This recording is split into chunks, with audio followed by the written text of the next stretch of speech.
এই পাখিটির নাম হচ্ছে ডোডো, যা ডাইনোসরের মতো পৃথিবী থেকে বিলুপ্ত হয়ে গেছে। তবে যদি আপনারা এই পাখির কঙ্কাল পেয়ে যান তাহলে আপনারা হয়ে যাবেন কোটি টাকার মালিক, কারণ এই পাখির কঙ্কালের দাম ইন্টারন্যাশনাল মার্কেটে 4 কোটি টাকা পর্যন্ত রয়েছে।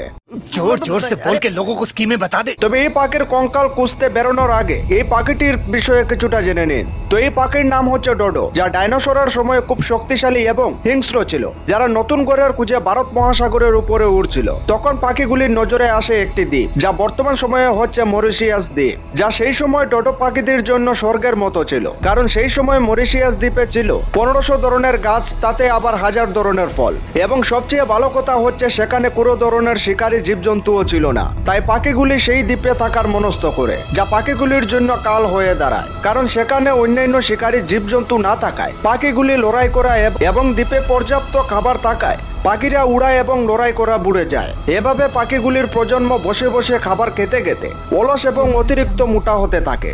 এইভাবেই চলে যায় প্রায় 40 লাখ বছর। এরপর যখন 1600 খ্রিস্টাব্দে ইংরেজরা সেই দ্বীপ দখল করতে যায়, তখন তাদের সঙ্গে যাওয়া কুকুর, বিড়াল এবং অন্যান্য জন্তুগুলি ধীরে ধীরে সেই পাখিগুলিকে শিকার করতে থাকে। কিন্তু পাখিগুলি লড়াই করা ভুলে যাওয়ায় সেই জন্তুগুলির সঙ্গে লড়াইও করতে পারেনি, এবং উড়া ভুলে যাওয়ার কারণে সেই পাখিগুলি উড়ে অন্য জায়গায়ও যেতে পারেনি, যার ফল 1700 খ্রিস্টাব্দে সেই পাখিগুলি পৃথিবী থেকে বিলুপ্ত হয়ে যায়। তবে এই ডোডো পাখির কঙ্কাল অনেক মানুষ এনে 4 কোটি টাকা পর্যন্ত বিক্রি করেছে। তাই আপনারা যদি এই ডোডো পাখির কঙ্কাল পান তাহলে মিউজিয়ামের সঙ্গে যোগাযোগ করবেন। এবং এটাও শোনা যায় যে এই ডোডো পাখির কঙ্কাল দিয়ে অনেক মানুষ কালো জাদুও করে থাকে। তো আপনাদেরও যদি এ ধরনের ফার্স্ট এবং প্রেজেন্টের ইতিহাস জানার ইচ্ছে আছে তাহলে সাবস্ক্রাইব অথবা ফলো করে রাখুন।